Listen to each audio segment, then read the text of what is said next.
ओम नमः शिवाय। सद्गुरु भगवान की जय। सनातन धर्म की जय।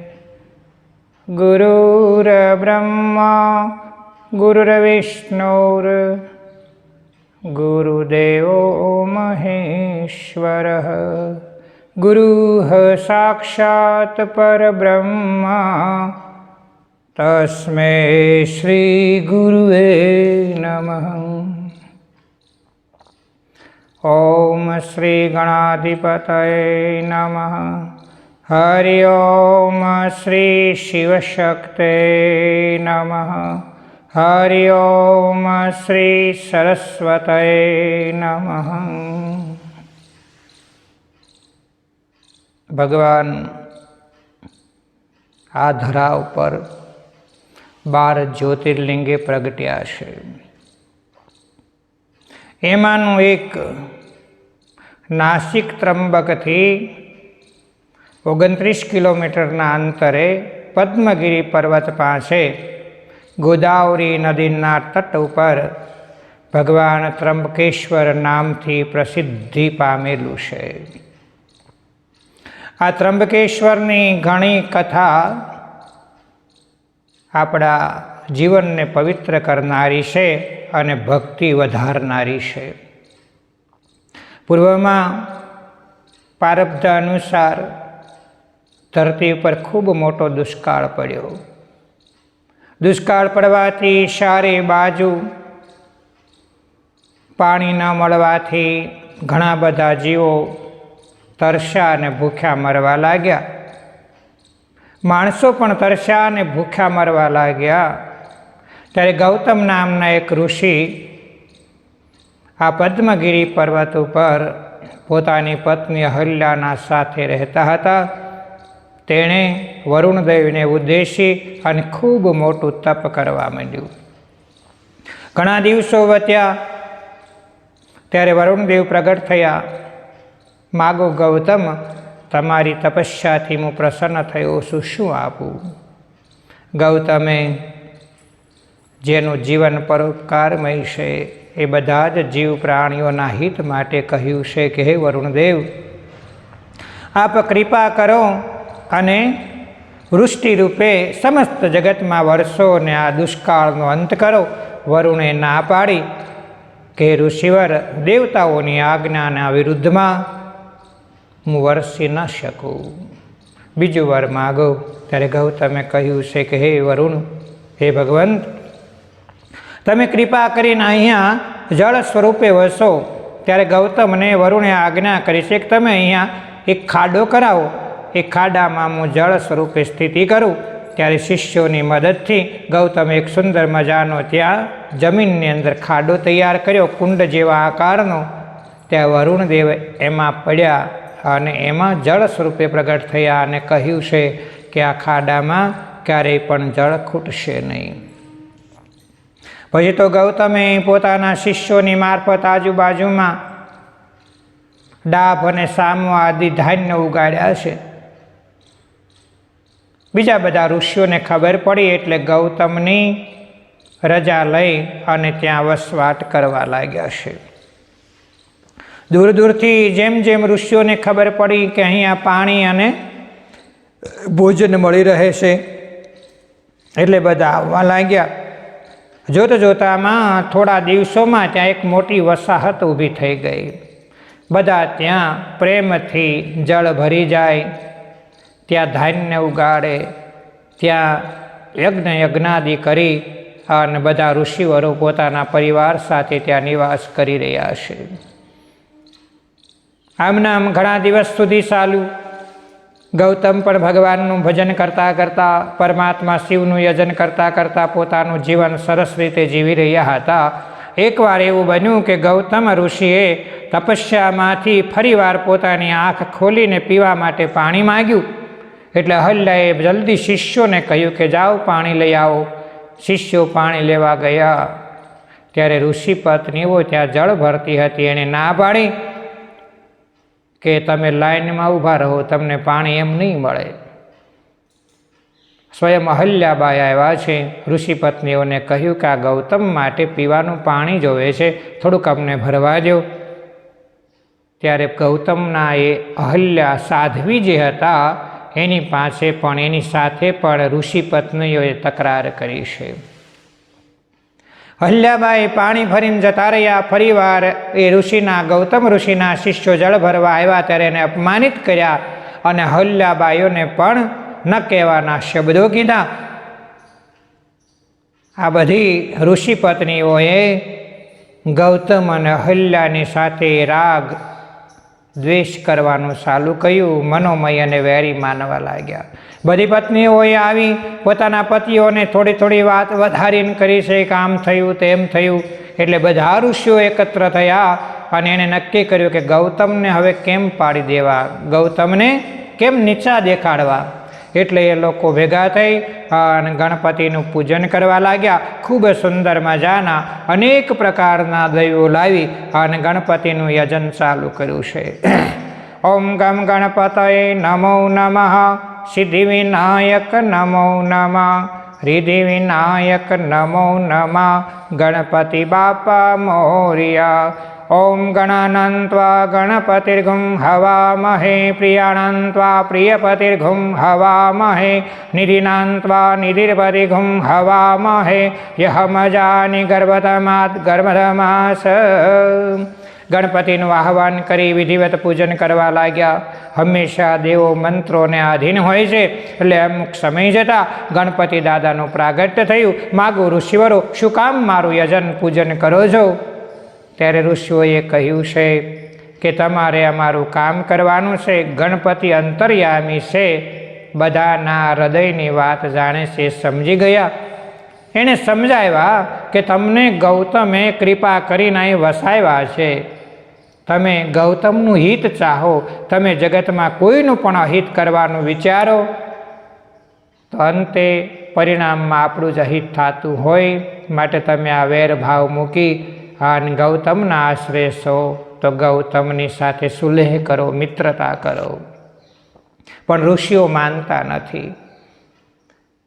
ઋષિપણાને પ્રાપ્ત કર્યા છતાંય માનવ માણસના સ્વભાવને છોડી શકતો નથી. સત્સંગનું એ જ મહત્વ છે કે માણસે બધામાં સમભાવ કરતા શીખવું જોઈએ. બધામાં પરમાત્મા કણ કણમાં વસેલો છે એવો ભાવ થાય, એનાથી જ શિવની ભક્તિ થઈ શકે છે. કારણ કે ભગવાન બધામાં છે. મમે વાંસો જીવ લોકે જીવભૂત સનાતન. ભગવાન કહે છે કે અર્જુન, સમસ્ત જગતમાં જેટલા પણ જીવો છે એ મારો જ અંશ છે. તો બધે પરમાત્મા હોય તો આપણે કોના સાથે વેર કરવું? કોઈ પણ કાર્ય ગમે તેટલું પવિત્ર હોય પણ એમાં જો સામે માણસનું ખરાબ કરવાના ભાવથી એ કામ કરવામાં આવે તેનું પરિણામ ક્યારેય પણ સારું મળે નહીં. એટલે આપણા હૃદયમાં બધાનું શુભ ચિંતન થવું જોઈએ, બધાનું કલ્યાણ થાય, બધાનું શુભ થાય, બધા શિવભક્તિવાળા થાય, બધા સંપત્તિવાળા બને એવો હૃદયમાં ભાવ હોવો જોઈએ. હે નાથ, બધાનું કલ્યાણ કરો, બધાનું કલ્યાણ કરો. પણ આ ઋષિવરો ગણપતિ દાદાની સલાહ અને સૂચનાને ન માની એણે કહ્યું તમે અમને વરદાન આપો. ગણપતિ કહે બોલો, હું શું તમારું કામ કરું? ત્યારે ઋષિઓએ કહ્યું છે કે તમે એક ઘરડી ગાય, દુર્બળ ગાયનો વેશ ધારણ કરી અને ગૌતમની પાસે જાઓ અને એને ગૌહત્યાનું પાપ લગાડો. ગૌતમ ઋષિ બરાબર જ્યાં પોતાના ધાન્યના કેરાઓ હતા ત્યાં ફરવા નીકળેલા હતા ત્યારે ગણપતિ એક વૃદ્ધ અને અતિશય દુર્બળ ગાયનું રૂપ લઈ અને ત્યાં ગયા છે અને પોતે એ કેરાઓને ખૂંદવા લાગ્યા. ત્યારે ગૌતમે પહેલાં તો હાથથી ઈશારો કરી કાઢવાનો પ્રયત્ન કર્યો, પણ આ ગાય ગઈ નહીં. ત્યારે પાછળ જોયું તો એક ઘાસની પૂળી પડી હતી. એ ઘાસની પૂળીને ઉપાડી અને જરાક ગાયને અડાડી અને ત્યાં તો એ ગણપતિ સ્વરૂપ ગાય હતા એ પડી ગયા અને ત્યાંને ત્યાં મરણને શરણ થયા. ઋષિઓ વાટ જોઈને બેઠેલા હતા, એકદમ એકત્ર થયા શું થયું શું થયું? કોઈ કહે ગૌતમે ગાયને મારી નાખી, ગૌતમ ગૌ હત્યારો છે. એમ ચારે દિશામાં વાત ફેલાઈ ગઈ અને વસાહતમાં જેટલા પણ ઋષિઓ અને ઋષિપત્નીઓ રહેતા હતા તે બધા ત્યાં આવી ગયા અને ગૌતમને ઠપકો આપવા લાગ્યો કે તમે ગૌ હત્યારા છો, અમારાથી આઘાર્યો, અમારાથી આઘાર્યો. આમ ગૌતમને ખૂબ બદનામ કરવાનું ચાલુ કર્યું. ગૌતમ તો બિચારા એકદમ ગભરાઈ ગયા. ભગવાન શિવનું સ્મરણ કરતા કરતા બધા ઋષિવરોને કર જોડીને કહે છે કે હે ઋષિઓ, મેં આ ગાયને જરા પણ દુઃખ પહોંચાડવાનો ભાવ કર્યો નહોતો. મેં તો ખાલી ઘાસની પૂળી અહીંથી અડાડી અને ત્યાં ગાય મરણને શરણ થઈ. હું આમાં કાંઈ જાણતો નથી, છતાં પણ તમે મને ગાયના મારવાથી ગૌવધથી જે પાપ લાગ્યું હોય એમાંથી મુક્ત થવા માટે થઈ અને મને કોઈ વિધિ બતાવો, મારે પક્ષાતાપ કરવો છે. ત્યારે ઋષિઓ એકત્ર થઈ અને માહે વાત કરવા લાગ્યા, પણ ગૌતમને કંઈ જવાબ આપતા નથી. ગૌતમે વારંવાર ક્ષમા માગી. બધા ઋષિઓ જાણે છે કે આનો કાંઈ અપરાધ નથી, આપણે જ બધું કર્યું છે, છતાંય કાંઈ બોલતા નથી. ગૌતમ રડે છે, ગૌતમના પત્ની અહલ્યાબાઈ રડે છે. અને ત્યારે બધા ઋષિઓએ એમ કહ્યું કે તમે પૃથ્વીની 10 વાર પ્રદક્ષિણા કરો અને તમે જ્યાં જાઓ જ્યાં રોકાઓ ત્યાં તમારા પાપને સતા કરો કે હું ગૌહત્યારો છું, હું ગૌહત્યારો છું. અને પછી 11મી વાર અહીં આવી અને અહીંયા ગંગાનું અવતરણ કરાવો અને એમાં તમે સ્નાન કરો તો તમે પાપ મુક્ત થાઓ. ત્યારે બીજા ઋષિ કહે એક બીજો ઉપાય બતાવું કે તમે રોજ 100 ભગવાન શિવના પાર્થિવ લિંગ બનાવો અને ભગવાન પ્રસન્ન થાય ત્યારે ભગવાન શિવ પાસે માગો કે ભગવાન અહીં ગંગા લાવો. ગંગાજી આવે પછી અમારા દેખતા તમે એમાં સ્નાન કરો તો તમે આ ગૌહત્યાના પાપથી મુક્ત થાઓ. ત્યારે ગૌતમે બીજા આ ઓપ્શનનો સ્વીકાર કરી અને ત્યાં પાર્થિવ શિવલિંગ બનાવીને ભગવાનના પરમાત્માના મહાદેવના પ્રાગટ્યમાંથી તપસ્યા કરવાનો નિર્ણય કર્યો છે. પોતે નિર્દોષ છે છતાં પણ ભગવાનની જેવી મરજી એમ માની અને પોતે તપવા લાગ્યા. રોજ ભગવાનના 101 પાર્થિવ લિંગ બનાવે. અહલ્યાબાઈ બધો પૂજાપો લાવે અને વિધિવત ભગવાન શિવ જે કૈલાસના અધિપતિ છે, અનેક પાપોના સમૂહોનો નાશ કરનારા છે, ભક્ત વત્સલ છે, ત્રિભુવનના ધણી છે, એવા ભગવાન શિવની આરાધના કરવા લાગ્યા છે. ઓમ ત્રંબકમ યજામહે સુગંધિમ પુષ્ટિવર્ધનમ ઉર્વારુકમિવ બંધનાન મૃત્યોર્મોક્ષેયમામૃતાત. આખો દિવસ ભગવાનના પવિત્ર ત્રંબક મંત્રનો જાપ કરે છે. આમ કરતાં કરતાં ઘણા બધા દિવસો વીતી ગયા છે. અહલ્યાબાઈ પણ ખૂબ ભાવથી પોતાના પતિની સેવા કરી રહ્યા છે. પોતે કાંઈ પણ પોતાના પતિને તકલીફ ન પડે એનું ધ્યાન રાખે છે અને નિરંતર ગૌતમ ઋષિ ભગવાન શિવના ધ્યાનમાં મસ્ત બની અને શિવની અપરા ભક્તિ કરવા લાગ્યા છે. ભક્તિ એ ખૂબ મોટો ફળને આપનારી છે. અનેક જન્મોના પુણ્ય એકત્ર થાય ત્યારે માણસને ભક્તિ કરવાનું મન થાય છે. એમાંય શિવ ભક્તિ તો અતિ ઉત્તમ છે. 71 પેઢીને તારનારી શિવ ભક્તિ છે. કોઈ માણસને જો ભગવાન શિવમાં ભક્તિ લાગી જાય તો એની 71 પેઢીનો ઉદ્ધાર થાય છે. ભક્તિનું બહુ મહાત્મ્ય છે. ભૂતળ ભક્તિ પદાર્થ મોટું બ્રહ્મલોકમાં નાહી રે. ભૂતળ ભક્તિ પદાર્થ મોટું.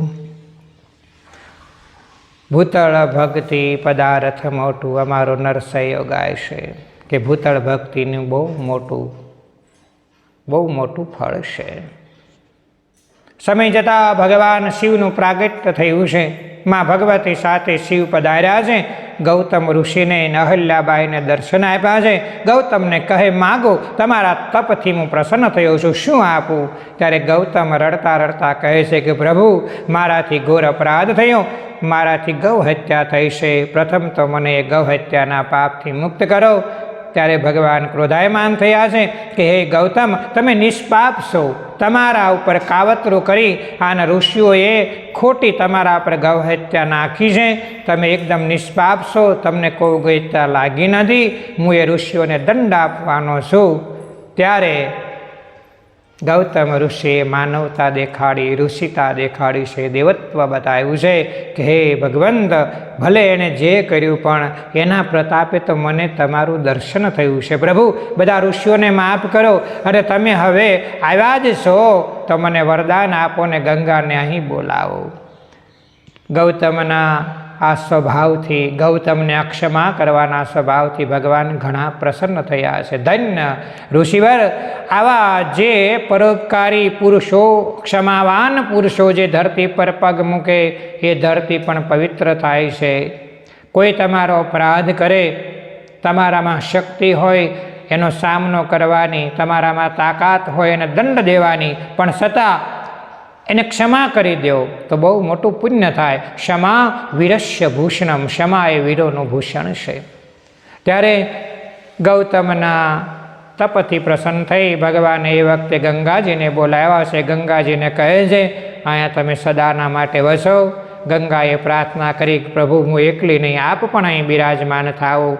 ત્યારે ગંગાની પ્રાર્થનાથી ભગવાને ત્યાં પોતે જ્યોતિર્લિંગ સ્વરૂપ ધારણ કર્યું છે અને એનું નામ ત્રંબકેશ્વર પડ્યું છે. બધા દેવતાઓ આવી ગયા, ઋષિઓ આવી ગયા છે, બધાને ખબર પડી અને બધાએ એકી સાથે ભગવાન ત્રંબકેશ્વર મહાદેવનો જય ઘોષ કર્યો છે. બોલો ત્રંબકેશ્વર મહાદેવ કી જય.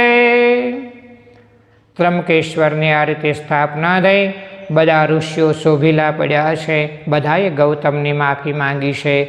અને એ વખતે ગૌતમે ત્યાં પ્રગટેલા ગંગામાં પવિત્ર સ્નાન કર્યું છે. ભગવાન અને મા પાર્વતી ગૌતમને ત્યાં ખૂબ ભાવથી, ખૂબ પ્રેમથી વસ્યા છે. ગૌતમ અને અહલ્યા બંને ભગવાન શિવને ભજતા ભજતા શિવપદને પામી ગયા છે. શિવની સાયુજ્ય મુક્તિને પામ્યા છે. અને આખા જગતમાં ગૌતમ ઋષિની ખૂબ પ્રસિદ્ધિ વધી ગઈ છે. કોઈ પણ માણસ જ્યારે બીજાનું અહિત ચાહે ત્યારે એ જ નીચો પડે છે. પણ ગૌતમ જેવા સુંદર સ્વભાવના પરમ શિવ ભક્ત હોય એ પોતાના ઉપર ગમે તેટલી આફત આવે છતાં પણ એ ભગવાન શિવના, પરમાત્માના ધ્યાનમાં રહી અને બધાને ક્ષમા કરતા હોય છે. ઓમ હર હર ભોલે નમઃ શિવાય, ઓમ નમઃ શિવાય, ઓમ નમઃ શિવાય. ભગવાન સદાશિવ જેવી રીતે ગૌતમને ફળ્યા તેવી રીતે આપણને બધાને ફળે, આપણા પર કૃપા કરે અને આપણને શિવ ભક્તિ થાય. વારંવાર ભગવાનને પ્રાર્થના કરો કે પરમાત્મા, અમારું મન જેવી રીતે આપે કૃષ્ણ સ્વરૂપે ગોપિકાઓના મનને હરી લીધા, એમ હે પરમાત્મા, તમે અમારા મનનું હરણ કરો અને અમારું મન આપના પવિત્ર ચરણકમળનું ભમર બની જાય એવી કૃપા કરો. શિવ ભક્તિ પ્રાપ્ત થાય એવી કૃપા કરો. અમારું જીવન પ્રભુ આપની પૂજાનું પુષ્પ હો, અમારું જીવન પ્રભુ આપની પૂજાનું પુષ્પ હો. ઓમ પૂર્ણમદ પૂર્ણમિદં પૂર્ણાત પૂર્ણમુદચ્યતે પૂર્ણસ્ય પૂર્ણમાદાય પૂર્ણમેવાવશિષ્યતે. ઓમ શાંતિ શાંતિ શાંતિ. ઓમ નમઃ પાર્વતી પતય. હર હર મહાદેવ.